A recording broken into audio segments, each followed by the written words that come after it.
the flag of the United States of America and to the republic for which it stands, one nation, under God, indivisible, with liberty and justice for all. Thank you. Well, of course. Is that our new duck father? No. There's no sheriff in this place anymore. Maybe, we'll figure it out. Okay, let me see. I do not see any visiting Rotarians. Do we have any guests of Rotarians? She hasn't figured out if she's a guest. She is a guest. To my left is one of our best duck ticket sales people, at least for a week or two before she gets burned out. And my wife Karen is joining us because she wanted to see the presentation today. Well, we wanted to get her here.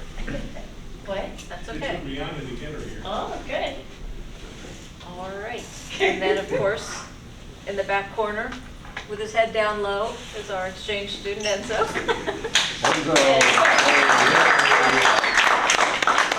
Okay, do you want to give us a little update on what's going on with you? A little update? Okay, so I am doing great. We had homecoming, and that was awesome.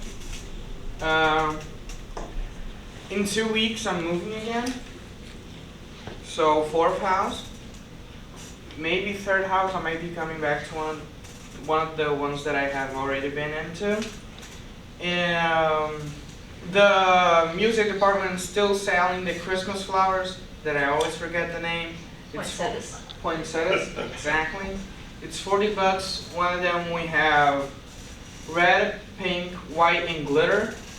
I don't know how they make the glitter one, but It's just a mix of red and white. okay. Yeah. So it's And- not really glitter on it then? I don't know.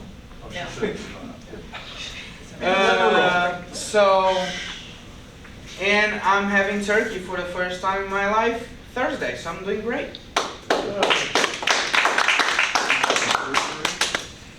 Thank you. Well done. Okay, do we have any other announcements? Catherine? Rachel Roy had her baby. Oh, did she? That's true. Yeah. Little That's right, Jessie. Did you meet? Not yet. So yeah, Boy or girl? it's a boy. Great. I don't know if she's back home, but I saw it on Facebook. Nice. And everyone looked very happy and healthy, so. Great. Thank you. John? 41 days to duck season. November 9th, we got our permit, we're good to go. We have our benefactor, a friend of Sitka, is giving us another $3,000 to add to the prize money. We have 3,063 duck numbers assigned, and we have 150 business sponsors, and we still have 30 days to go. So anyone who's interested in working on our business sponsors, give me a buzz. I'll send you the list of 150, and just avoid those, and we'll be good to go.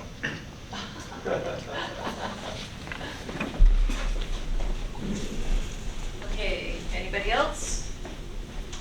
Any non-Rotary announcements beyond? Nope. Okay, so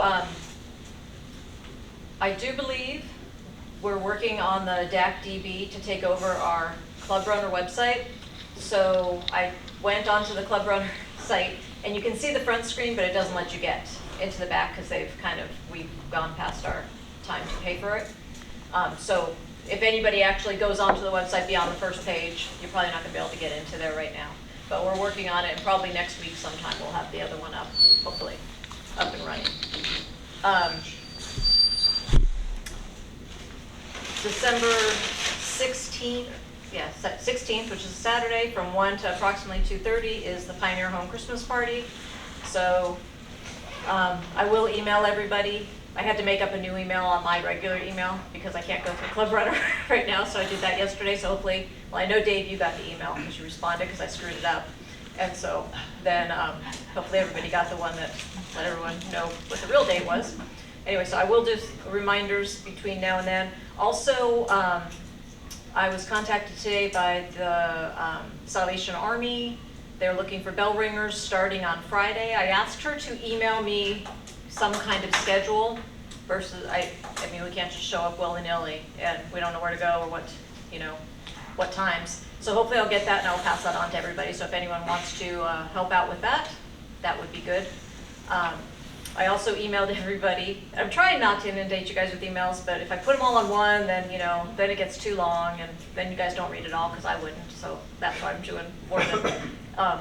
Anyway, so then the Nutcracker is going to be the weekend of the 1st, 2nd, 3rd, and Melinda could use some ushers during those times. So hopefully you guys all got that email, and if anyone can do that. Also, looks like she maybe could use some cookies and some help tearing the set down on Sunday evening. So if anyone can help with that, I put her email on there, so you guys should be able to get a hold of her and to help out with that. And I think that is all of the announcements that I have. So we'll get on with our program for today. So our speaker today is my daughter Rianna, and she is going to give you guys there's a PowerPoint from when she went to Anchorage for the cubing competition, and she's going to show you guys how to solve some of the cubes. So, Rianna.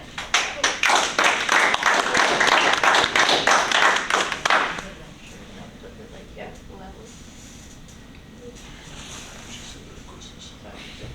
talk. Is that good? Is this Yes. good? Okay, wonderful. Yeah, let me open up my thing here. And we'll do that.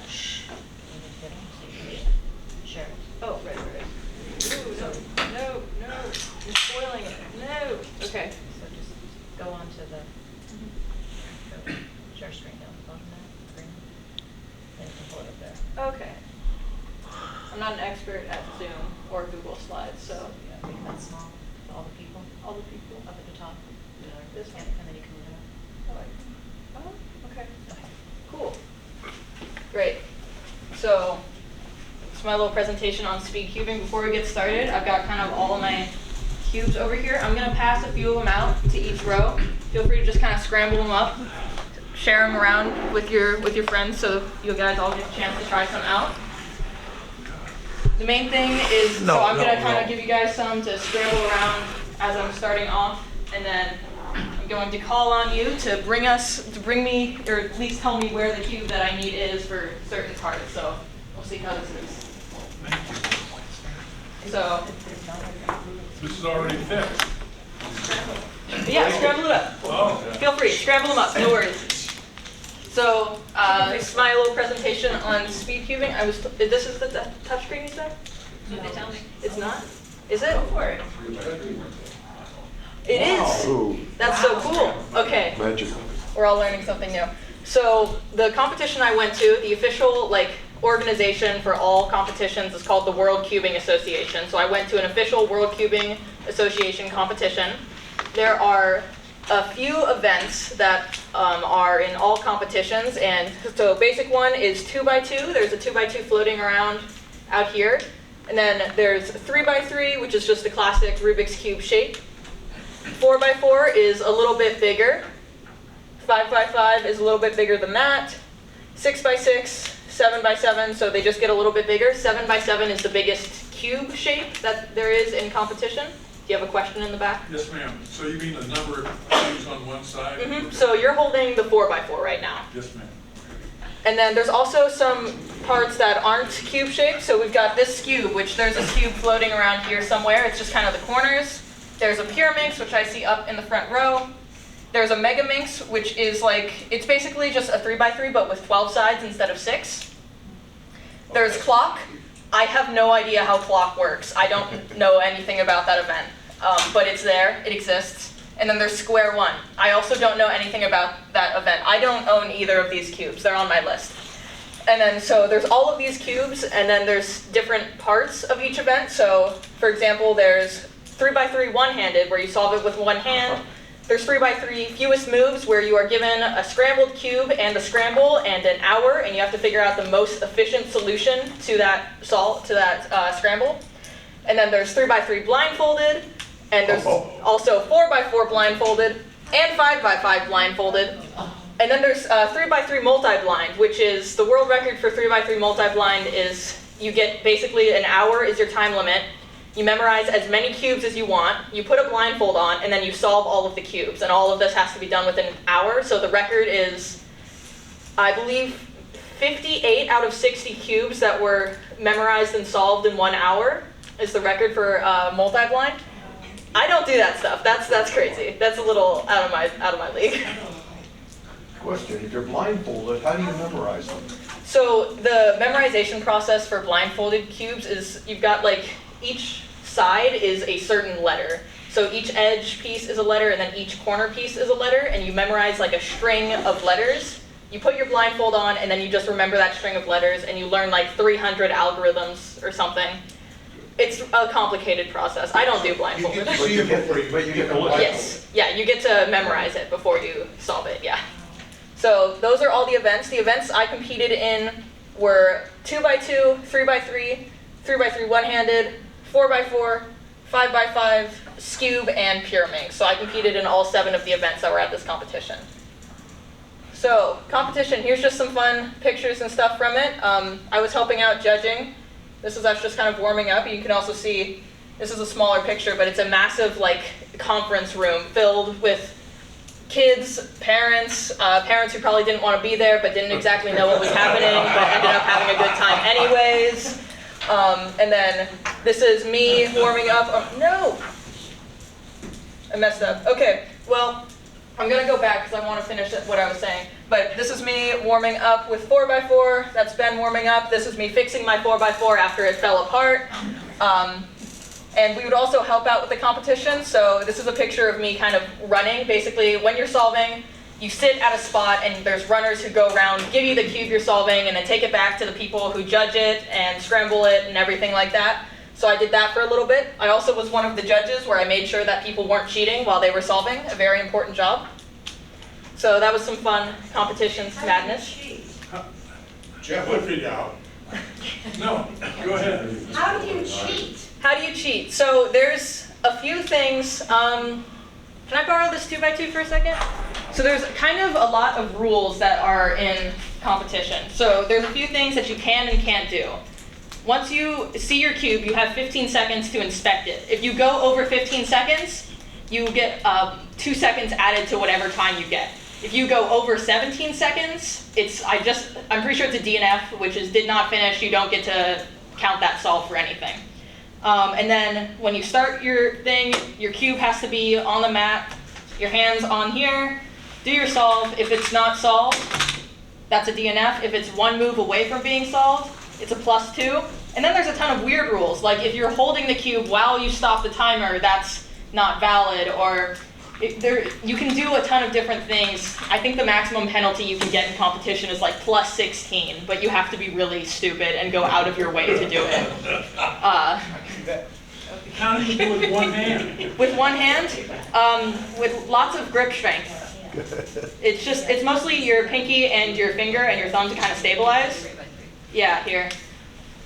Take this 3x3 here. So for me, how I would do it is I'd look for my cross pieces. So we'll do... What are the cross pieces? Cross pieces are my white pieces here, so I'm making this white cross down here, and then I'd want to fill in these next spots. So this is a bad case, but I'll do that just because that's the first one I see. And I'm not super fast with one-handed, so I'm not the greatest at it, but I did manage to actually do pretty well in competition. So I won't do the full solve just because it takes a little while, but you can see this side is, that's basically the process, and then you have to memorize new algorithms and things. It's not a whole lot of fun, but All right. yeah. What's an algorithm? Algorithm is just a sequence of moves that will do a certain thing. It's pretty, people who solve Rubik's Cubes fast, I have 50 algorithms memorized, give or take. I need to memorize 50 more, but like the top speed cubers that are averaging like 4 seconds, they have like over 300 algorithms memorized. Yeah, so the world of cubing is very vast. There's a lot to cover, but next, 3x3. So this is the main event that was at the competition. So this is me and Ben, we're solving for our events. We'll start off with me over here. Got this fun little swoop that comes in. These were my times for everything, and I'm going to read them out because if you're in the back, you might not be able to see it. But I made it to the final round of 3x3, which I was very happy about. My best average, it looks like the best average I got was 15.37 seconds. So the way that cubing competitions are judged is you have 5 solves. Your best solve and your best and worst time get thrown out, and then the middle 3 are averaged together. So there's some numbers over here. These are like all of my solves. The ones in brackets were tossed out. And then over here is the best single I got for each solve. The best single I got was a 12.82 in my second round, it looks like. So I got 10th in the final round, which the last competition I went to, I got 12th. So I did a little better now than I did last time. How it worked was if you made it into your second round, you had to be in the top 75% of people in the first round. And then it was the top 12 of people who made it into second round who'd get to the final round. So I was in the top, I got 10 out of 70 something people. So that was pretty good. I was pretty happy about that. Are those seconds, Rianna? Yes, those are seconds. Yeah. Wow. And then this is Ben's solves. He also came with me. He's a little slower than I was, but he still did really well. He averages like 55 seconds, and he got a 49 and had about a 55 for an average, which is really good for what he was going in with and where his skill level was. So I was very happy that he was having a good time with that as well. How old is he? He is a year younger than me, so 17, that's his age.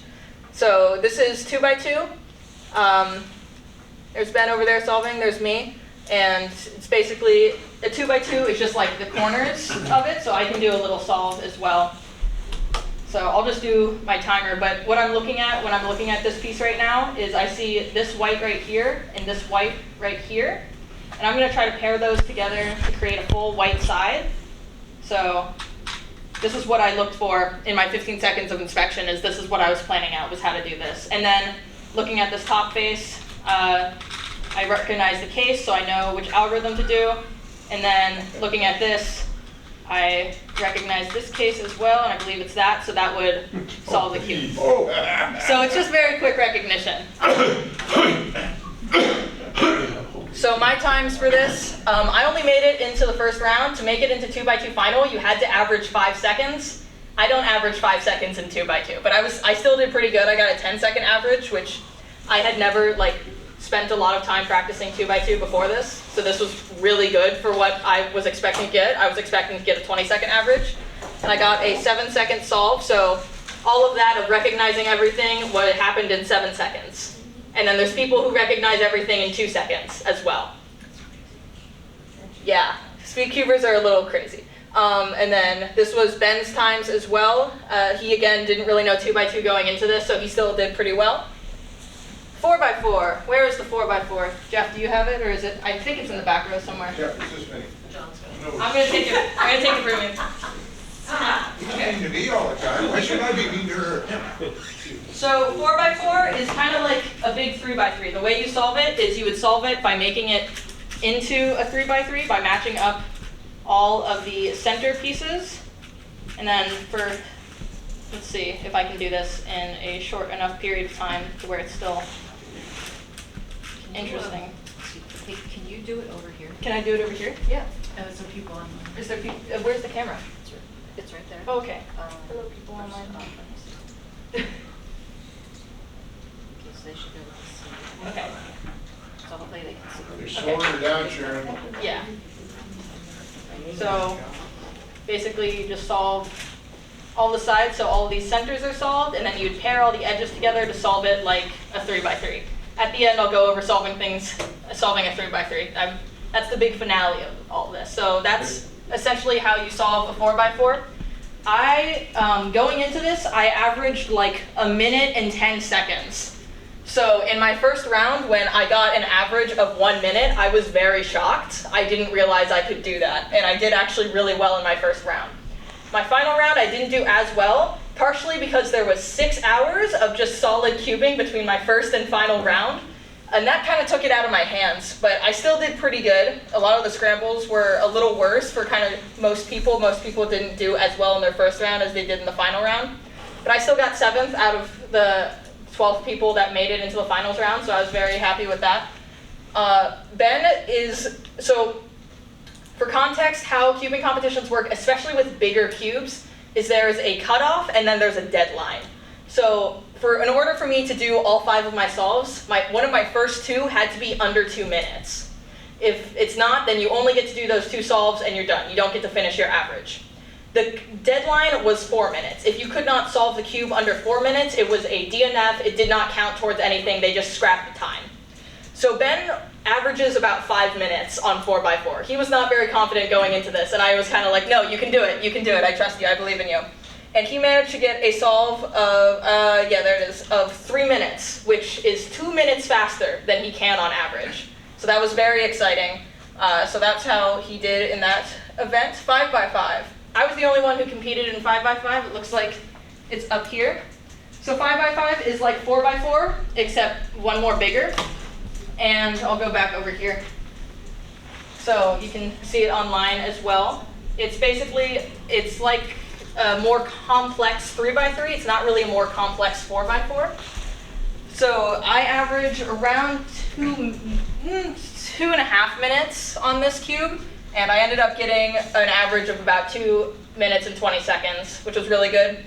My first solve was a DNF because one of the things you do when you're a judge, you can see I've got my judges over there. When you're a judge, you're supposed to watch your competitor and make sure if their timer stops or anything, you let them know. If they do something wrong, you let them know. My judge was not watching me solve. My judge was doing something else and I didn't realize, and I accidentally stopped my timer, didn't realize, and kept solving. So after I finished this solve, it didn't count for anything and it was just tossed out anyways, which was a little upsetting. But I still ended up doing pretty good. There was only the 1 round and I got 6 out of everyone who competed in 5x5, so that was pretty good. 3x3 one-handed. I got, what did I get? I was the only one who competed in this out of me and Ben. I got 11th both times. You had to get under a minute was the cutoff.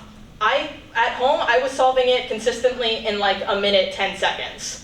So I didn't think I was actually going to make the cutoff, but I miraculously did. And then I also made it into the finals round on top of that, which was really impressive for me. So I did very good for myself.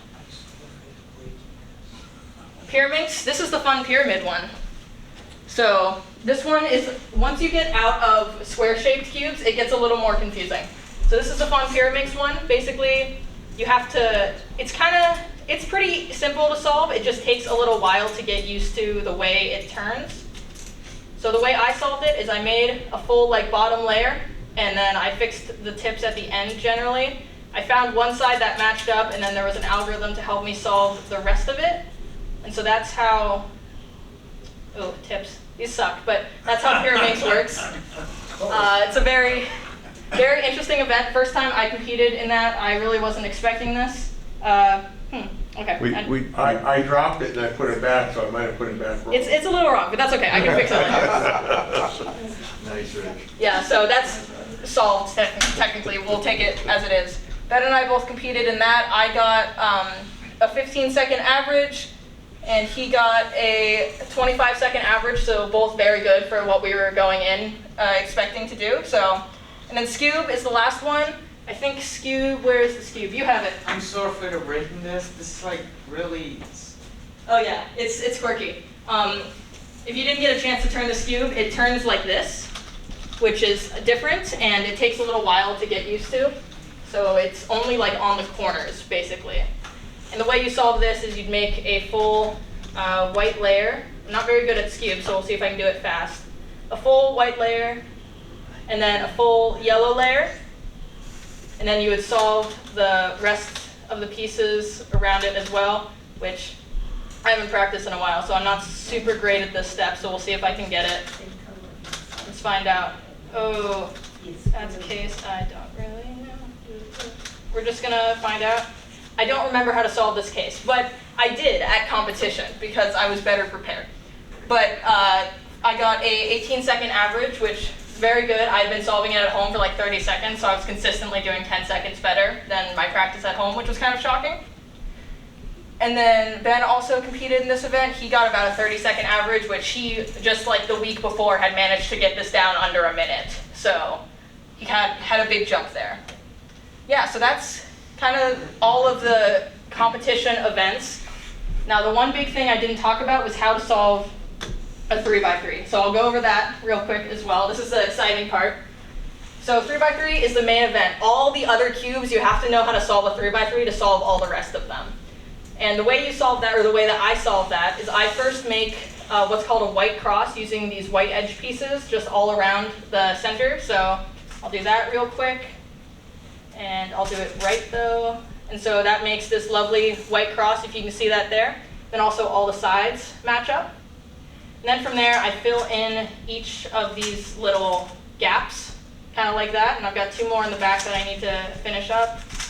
And those are called pairs. So this step is called F2L, basically. And then I solve the full top yellow layer, and then 1 more algorithm to finish off the rest of the solve.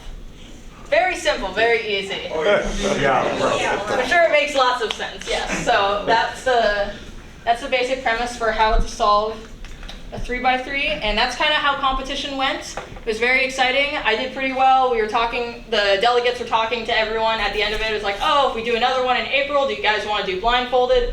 A lot of people wanted to do blindfolded, so I guess I might have to learn blindfolded if I want to go to that. I don't know if I will. I don't know if I want to learn blindfolded, but there's more events that'll be happening in the future that I might go to. I'm probably going to take a little break from competition. That helped me kind of realize a lot of the issues I need to work on, mostly with 3x3, to get my times from like 15 seconds down to 10 seconds.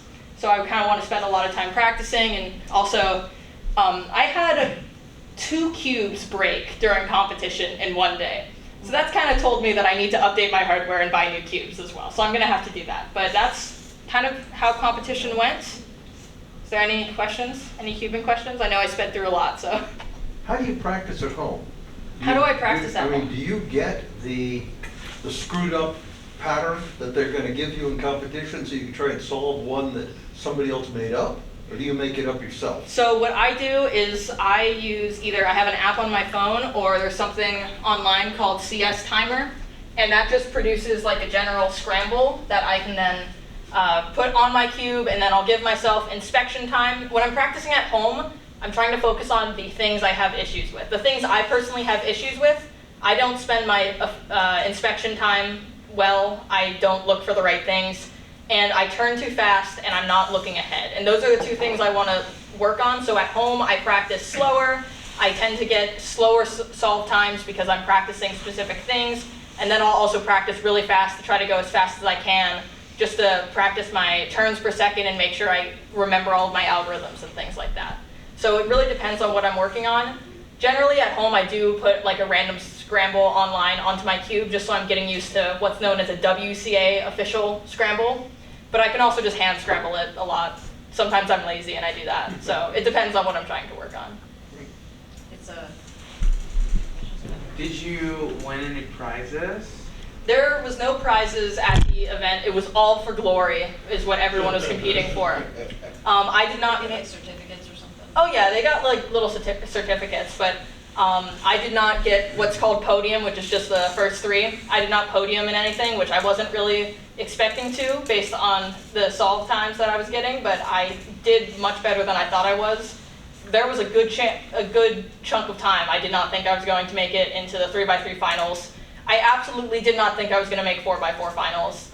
I didn't even think I would be able to finish my one-handed average. I thought I was not going to make cutoff. So I did a lot better than I thought I was going to do, certainly. Can you take that thing and walk us through what the heck an algorithm is, what you're looking for? Yeah, so- What is that all about? An algorithm, I will do. Slowly. Yeah. Slowly. Slowly. So this is the setup for what's called a T-perm. I'm just showing it to people online as well. So the way I recognize this is it's a full yellow top. These 2 back here are the same color, so that's called headlights. This piece in the middle is going to be the opposite color of the headlights, and then there's a bar on each side of the headlights. So that's how I recognize a T-perm, which is one of the 21 algorithms just for this last step of solving this last layer. And so I've spent time memorizing a T-perm algorithm, which means I just know exactly what moves to do to solve this specific case. So I know I need to take this pair out and then put it back in, and then move this one. It's mostly just muscle memory at this point. You just kind of have to sit down with a wall of different cubes and different algorithms and memorize them. And it took me about a year, I'd say, to memorize all 21 of the algorithms I use for this. And there's some of them that I don't do very efficiently still, and I still need to work on those, but this is kind of the basis for how to do an algorithm. An algorithm just refers to a memorized sequence of moves that is going to do a specific thing. So I know that that sequence of moves will always solve a T-perm and everything like that. So does that clear it up? Or is it still a little confusing? Okay. Why do you have 21 memorized instead of 30? There's only 21. How do you choose? Yeah, there's only 21 for the last. So each, let's see if I can remember the numbers. For F2L, they're not really algorithms, but there's like 70 different cases that I can recognize. And that's all the cases that I kind of need to know. There's other ones that I can figure out intuitively if I get them. For the second to last step, which is making the full white yellow face, that's called OLL. There's 51 algorithms. I do not know all 51 of those. I know like 25, 30-ish, and I still need to memorize the rest of them. And then for the last step, PLL, there's just 21 possible cases, and I know all 21 of those cases. Do you bring your own cubes? Yes, so you bring your own cubes to the competition. This is actually where it gets fun, because you can, the cube I use specifically, I think Dan might be holding it. That's my main 3x3. This is the X-Man Tornado V3. The other one is a Worm 2021. It has purple insides and also maglev. I'm going to take this one apart for a second and explain what that I wanted to means. see how you go part together. Are Let's there see. competitive cubes? Yes, So- there are competitive cubes, there are good cubes, and there are bad cubes, and it just depends on what type of cuber you are. So there's two main pieces. There is the edge piece, and there's a corner piece. And there's also center pieces, but those always stay in the middle, and I can't take that out without a screwdriver, and I don't want to. So this cube has magnets, so they stick together, if I can put it in the right orientation, which I solve cubes, but I'm not great sometimes at the 3D aspect of how these things work. So these two have magnets, so they stick together. I can adjust the magnet strength on this as well to have it stick together more. These cubes, the main difference, other than this one's insides being purple, is this has what's called maglevs, and this just has springs. So under all of these center caps, there is a screw, and then there's a system to basically, you can adjust how tight that screw is, which is how tight the cube is altogether, or you can make it looser. So this one just has springs that adjust and loosen how tight the cube is, and this one has two repelling magnets that adjust or loosen how tight the cube is. So this one's a little faster. It doesn't have a certain spring noise that this one does, but personally this one's too fast for my turning style. I don't like it as much, so this is the one I prefer to use for most of my competitions. This is the one that also broke competition day. One of the magnets popped out of place and is now somewhere inside one of these little cubies in the corner. So I am going to have to replace this cube. It's competition legal, it's just old, and it's not turning as well as it used to. And I don't know if I'm actually going to be able to get it back to the way it once was, so I probably will have to replace this cube. This cube's pretty old by this standards. It's been out for like a year and a half. Cubes go by really fast. There's so many new cubes that have been released just this year by specifically one company that everyone's kind of going crazy for. So How much does a good cube cost? a good cube, it depends on what you're looking for. There's kind of three. So there's budget cubes. The best budget cube out there, without a doubt, is the RS3M 2020. It's like $9. It has a adjustment system just like this one does. It doesn't have maglev, it just has springs. It doesn't have adjustable magnets, but it still does have magnets, where most budget cubes don't have magnets, they don't have springs, there's nothing adjustable, they are just a cube. The worst, probably one of the worst cubes that is on the market is the Rubik's brand Rubik's Cube. The Rubik's brand Rubik's Cube is, it's slow, it's tight, you can't turn it very well, and it's also all squares. All the squares are perfectly square, which in a speed cube, what you want is the edges are rounded, the corners should be square, and the center pieces should be rounded, and that lets you turn it faster. I don't know the engineering of it, but I know that's what I look for in cubes. And then I also look for adjustable magnets. Generally, that's not always what I need, it just depends on the magnet strength, and then I look for an adjustment system and springs. So the cubes I'm looking at right now, they're still relatively budget cubes. They're still considered flagships, so really good, used in competition by like high top tier cubers. The best cubes on the market are $80 right now. The ones I'm looking at are about $30. So. I got one more question for you. Okay. So I'm watching a magic show, and the man takes the cube thing and it's all messed up, he puts it in the bag and pulls it out and it's all done. Is that sleight of hand, or is that he knows the algorithms, he can do it in a second or two? That is, that's actually contested quite a bit. What a lot of people think it is, so there is one specific scramble, I don't know it, but there is a specific scramble that you can solve in about 3 moves, but it looks like the cube's entirely scrambled. There's also a scramble where one side of the cube, let's see if I can, I'm just gonna solve this real quick just for kind of proof of concept of what it would look like. Let's see. I've been busy with schoolwork, so I haven't been practicing all that much, so I'm a little slow right now, so forgive me. Okay. No. There it is. Okay. So essentially, there's a scramble you can do. Slow, she says. There's a scramble that can be done where these 3 sides are all completely scrambled, and these 3 are completely intact. So a lot of it would be sleight of hand where he shows off only this side of the cube, puts it into the bag, twists it, and then it's the other side, but the side facing him would still be completely scrambled. That's also one of the things that's done. Yeah, so that's generally the explanation for those magic tricks. The other explanation is it's a memorized scramble. He puts it into the bag and just solves it with one hand.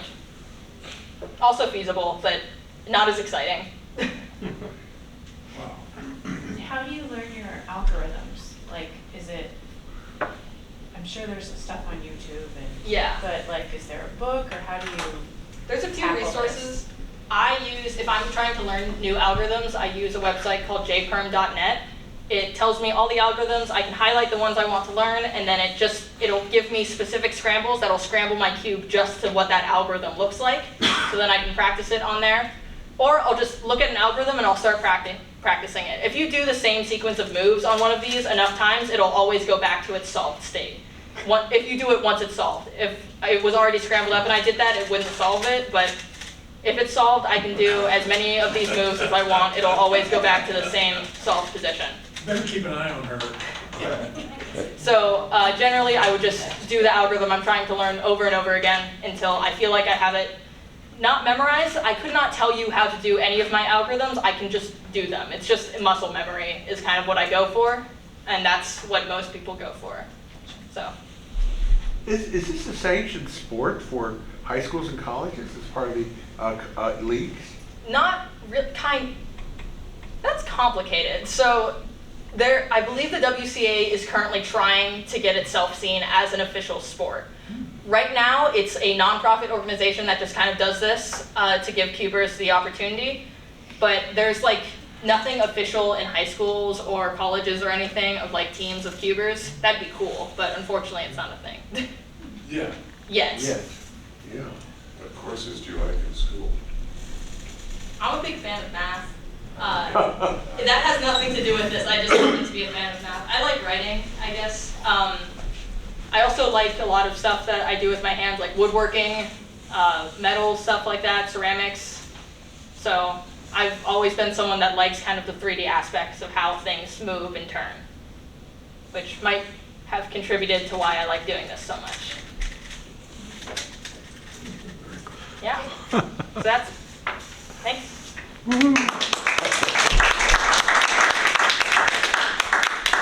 know it was a lot of information, but. Okay, the microphone. Wow. Okay. So, all right, so. Wait a minute, one more question. Do old people do it too? Yeah. Everyone Good for you. Everyone cubes. I mean, old people in general. There's no age limit for how old you have to be to cube. There's people who, generally, the people, like the top speed cubers in the world, I believe, the one who has the current average of 5 at like 4 seconds, he's like 8 or 9 years old. A 7-year-old just broke the 2x2 world record like last month. But Right chess. Generally, younger people are at the top of the leaderboard, but there's still a very large community of people. I found like something that there's a large community of cubers over the age of 50 that go to competitions that they do good. Like, if you put a lot of practice into it, you can learn to solve a Rubik's Cube in under a minute pretty easily. So Are you looking at me or these other people? I'm looking. Oh, okay. She's looking at the back row. I am looking towards the person asking me the question. Rubik couldn't do it that fast. Not at first. No, it took him 3 weeks or 3 months or a month or so to solve the cube for the first time when he created it. His autobiography is really fun because he speaks about the cube as if it's his son and he accidentally discovered it. So it's really fun to read that. You get credit? Oh, I can never mind. Okay. Taking a whole. There's more questions you can ask me at the end of the meeting. I don't want to keep interrupting my mommy. Okay, so next week our speaker is Roger Schmidt with Sitka Fine Arts Camp. Hope you guys all have a really nice Thanksgiving, and I will hopefully see you all next week.